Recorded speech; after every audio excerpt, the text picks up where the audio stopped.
You're a disgrace to society, a useless person even at the head office. That's why you were dumped here. Just go home.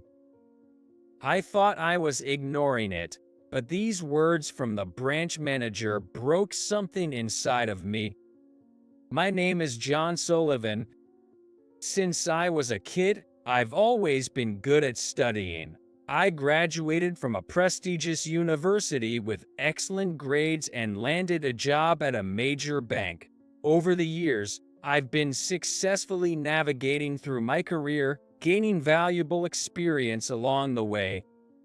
I was also blessed with a good marriage, marrying a kind woman I met. Our son grew up healthy, and I could say my life was going pretty smoothly. Then one day, I was assigned to a branch with a very high turnover rate and nothing but bad rumors. I went there with my guard up, wondering what was happening, but I found a branch manager who constantly harassed the staff and was always quick to show off his power. Be careful, especially those from the head office become easy targets. A person from the branch secretly warned me, and sure enough, the branch manager targeted me right away. He gives me an endless amount of work, only says things that are convenient for him, and blames others for his mistakes. I was impressed with how much he could think of to harass people. Even though it's work, dealing with such a branch manager every day is exhausting. I couldn't help but vent at home, but my heart was soothed by my wife, who prepared a warm cup of tea and said, "You really had a tough day, huh?" And by the smile of my son as he climbed onto my lap. For my wife and son, and to protect my family, dealing with one or two troublesome people didn't seem like a big deal. However, it's hard when it starts affecting my family. Although I had taken a paid leave in advance for my son's preschool recital today, the branch manager gave me a call saying, "Come to the office now."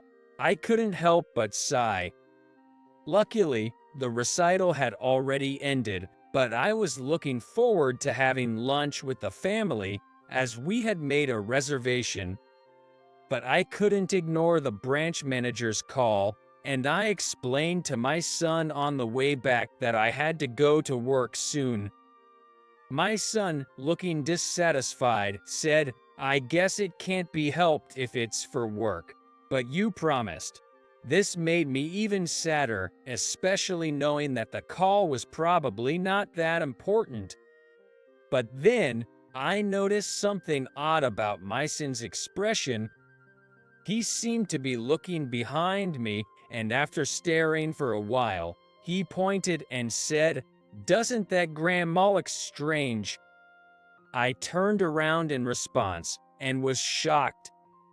On a road with little traffic, there was an elderly lady, unsteadily making her way onto the street. Her expression was dark and troubled, and she wasn't looking around at all. I saw a car speeding up from a distance, and before I knew it, I ran towards the lady shouting, "Watch out." I pulled her arm, making sure not to let her fall and to support her in case something happened. As we moved away from the road, just then, a car drove past, and a voice yelled from the car, "Watch out, idiot." I was so focused on the elderly lady's safety that I accidentally tripped and fell to my knees, and she also ended up sitting down on the spot. We were both stunned for a moment, but then people gathered around, sensing something had happened. My son rushed to me, clutching my clothes, and asked, "Dad, are you okay? And is she okay, too?" I calmed down and patted his head, saying, "I'm fine." The elderly lady still seemed stunned, but after I repeatedly asked, "Are you okay? Do you have any pain?" she finally looked at me. "Are you okay? You shouldn't jump out into the road like that. My son also looked up at her, worried. Oh, I'm fine. Did you stop me, young man? She said, finally calming down a bit, and bowed her head to me. I'm glad you're safe. Sorry for pulling you so suddenly. I hope you're not hurt, I said, and then realized I had thrown my bag in the moment. Oh, my bag, I said as I looked around, and then my son pointed out, over there, to where my bag was lying a little distance away. Some documents inside had scattered, so my son helped me pick them up, and the old lady helped with a few pages too. I'm really sorry. Thank you for saving me. Are you by any chance from Skybank? Can I ask your name? The elderly lady said, looking at the documents. Yes, I'm John Sullivan from Skybank. That's my dad. He's a kind man. After I introduced myself, my son unexpectedly said something quite embarrassing, and I found myself wryly smiling. She was also having a cheerful conversation with my son, saying, "Is that so? He saved me today as well." I had been worried about her because she looked so gloomy when she was wandering earlier, but now she seemed to be in good spirits. However, as she took a step forward, she grimaced a bit. I thought I was okay, but maybe I twisted my ankle, said the elderly lady while checking her slightly swollen ankle. I quickly had her sit down nearby. Then I said, I have a car close by. I'll go get it and take you to the hospital, pointing towards the parking lot. Initially, she said, it's not that painful. I can walk on my own. But after hearing my son's warm words, don't push yourself if it hurts, she nodded with a wry smile. Later, after explaining the situation to my wife who was waiting in the car, I took the elderly lady to the hospital and then returned to the office. As expected, I was scolded for being late. Although I explained the situation, he never listened to me. The issue I was called in for turned out to be nothing significant, and my day off was just wasted. The latter half of my day was disappointing, but I was satisfied thinking about having seen my son's recital and helping the elderly lady. I went to bed feeling fulfilled. A few days later, I was back at the branch, listening to the branch managers yelling. He had made a mistake with the schedule, and for some reason, he was blaming me for miscommunicating it. This was happening just after opening, behind the counter. I thought about how it would look to customers seeing him like this. I was growing tired of seeing him, but tried to stay calm as I endured his lecture. All you do is complain. You're a disgrace to society, a useless person even at the head office. That's why you were dumped here. Just go home. I had been trying to ignore him, but those words from the branch manager broke something inside of me. This guy is truly hopeless. That's what I thought as I firmly stared at the branch manager and opened my mouth. I understand. I'm quitting my job at this branch. The moment I clearly stated that, I heard a tapping sound from behind. When I turned around, I realized that there was already a customer in the branch, unnoticed due to the branch manager's loud voice. It was the elderly lady from the other day, the tapping sound coming from her cane. "Hello, young man. Thank you for the other day," she greeted me with a smile, then turned to the branch manager with a stern face. I'm Dawson. I was supposed to visit this afternoon. I've been listening to your conversation, and it seems you got our appointment time wrong, branch manager. Both the branch manager and I reacted with surprise. The scolding I had received was about a morning and afternoon schedule mix-up, and it turned out the appointment was with Mrs. Dawson. I was fine with either morning or afternoon. My foot's almost healed, so I was out for a walk and saw you, which made me come in. Then I was greeted by that yelling. The branch manager, unaware that Mrs. Dawson and I knew each other, stood there with his mouth agape. I'm old, but I have a good memory and always take notes of my phone calls. Look, it says I called the branch manager, she said, showing a note from her purse. It was neatly written, call with branch manager, 1 p.m. at the bank. Branch manager, I made an appointment with you, and it's embarrassing as a professional to blame someone else for your own mistake. As the branch manager was confronted with evidence, he couldn't yell as he did with me and kept opening and closing his mouth in disbelief. While staring at the branch manager, Mrs. Dawson pointed firmly at me. Moreover, I wanted this person to be my account manager. That's why I made an appointment for today. If he quits, I don't want to entrust my money to someone who shifts blame onto others. I have $50 million deposited, and I'll withdraw it all right now. So please prepare it immediately. To my surprise, Mrs. Dawson was a major client of our Sky Bank. The branch manager turned pale at her words. Please reconsider, I beg you. He pleaded desperately. Despite his pleas, Mrs. Dawson insisted. I don't care, prepare it now. I held my phone for a while, but when the branch manager saw he couldn't persuade Mrs. Dawson, he turned his gaze to me. John, please convince her to reconsider. He pleaded, thinking, does this man have no shame? I replied, I'm resigning from this branch, so I can't interfere. The branch manager was in a state of panic, and Mrs. Dawson and I were waiting for him to calm down when the entrance door opened and an elderly man entered. I quickly checked and approached the customer and greeted him. Thank you for coming, Nolan. At my words, the branch manager froze, staring at the visitor Nolan. Nolan is an executive officer at the main bank of Sky Bank, a name and face the branch manager couldn't possibly not know. Ignoring the branch manager, Nolan first looked at me. You've had a hard time, John. It seems the situation is as I was told.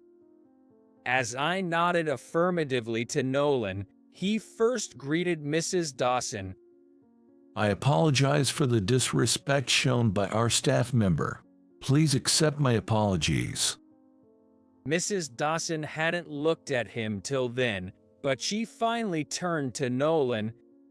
And you are? My apologies. I am Nolan, an executive officer at Sky Bank's head office. I came here upon receiving a call from John. Mrs. Dawson looked at me, and I nodded affirmatively, conveying, it's okay. Regarding John here, it was my decision to have him assigned to this branch, and he will not be leaving the bank. Please, could you calm your anger? Of course, he will continue to be your point of contact. Nolan's explanation made Mrs. Dawson understand the situation. She looked at me again, so I nodded and returned a smile, saying, I'm okay. So that's how it is. I originally planned to give the withdrawn money to this young man, but if he's okay with it, I'll keep it deposited in this bank. You can have it, Mrs. Dawson continued, but I quickly shook my head in response. I couldn't possibly accept such a large sum. Yes, that would be appreciated. Thank you, and I look forward to continuing our relationship," I said, smiling to Mrs. Dawson. The branch manager, on the other hand, was completely left out of the conversation and listened, blushing and turning pale. Every time he tried to say something, Nolan's stern look silenced him. After saying goodbye to Mrs. Dawson and promising to meet again later, Nolan and I approached the branch manager, who was now sitting despondently behind us. You probably already know this, but I had requested John to come to this branch for an internal investigation. The numerous instances of harassment you've inflicted on the staff and the many people you've driven to resignation. We have all the evidence. Just give up and wait for what's to come. Nolan's voice thundered like a storm, and the branch manager completely collapsed. Yes, I was assigned to this branch after being asked by Executive Director Nolan to investigate this branch, which has a bad reputation due to its high turnover rate. The incident occurred just as evidence of the branch manager's misconduct had been gathered and the investigation was about to conclude. I was afraid of losing a major client, so I immediately contacted Nolan, who was nearby. I had no idea that Mrs. Dawson was one of our major clients. It was truly fortunate to have learned this before leaving the branch. Afterward, the branch manager was exposed for numerous wrongdoings based on the evidence I had gathered. It turned out that more people than imagined had been harassed simply for not resigning. The branch manager completely lost any way out. He was demoted, which was considered better than being fired, but he couldn't endure the cold stares and eventually resigned, as I heard through the grapevine. I returned to the head office as my investigation completed. My achievement was highly evaluated by the executives, and I continued on an elite career path. I also grew close to Mrs. Dawson, our major client, and during our interactions, she told me why she had done such a thing on the street that day. She had felt unbearably lonely after her son's family, including her grandchildren, moved overseas for work. She had refused to join them, feeling too old to live abroad, but she was overwhelmed by loneliness. She had thought, if something happened to her, maybe her son would come back out of concern. Following her heart, Mrs. Dawson had aimlessly walked onto the road where I saved her. It's scary to think what might have happened if my son and I hadn't been talking there that day. I'm truly glad we were able to help her. And for Mrs. Dawson, being saved that day apparently changed her world. Reflecting on how I had helped and even taken her to the hospital, and how she had enjoyed talking with a child about the same age as her grandchildren, Mrs. Dawson felt ashamed for having considered causing worry to her family. She realized what she did was wrong, and regretted being stuck at home and feeling lonely. Grateful for the change in perspective I had given her, she wanted to repay the kindness and contacted the bank. Since that day, Mrs. Dawson's demeanor changed from being gloomy to bright. She started communicating directly with her sons, expressing her feelings, and increased her outings, laughing as she told me this.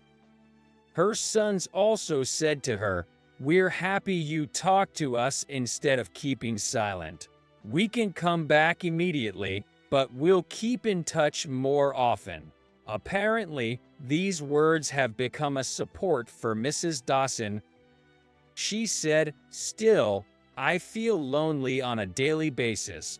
It would be nice if you could keep me company." To which I replied, "How about we go out somewhere with my son next time?" Mrs. Dawson seemed a bit surprised but delighted and agreed. leading to us developing a relationship not just professionally but personally as well. In getting close to Mrs. Dawson, I also communicated by phone with her son, who expressed his gratitude, saying, "It's thanks to you guys that my mom seems happier recently, thank you." My son, who usually doesn't get to see his grandparents because they're far away, has become quite close to Mrs. Dawson, almost like real family. We also quickly became friends with Mrs. Dawson's son and his wife when they visited, and our families began socializing together. Mrs. Dawson no longer shows a gloomy face. She greets us with a smile every time we meet. I watched our family's peaceful smiles, feeling the importance of cherishing bonds with others, and resolved to continue valuing these connections in my life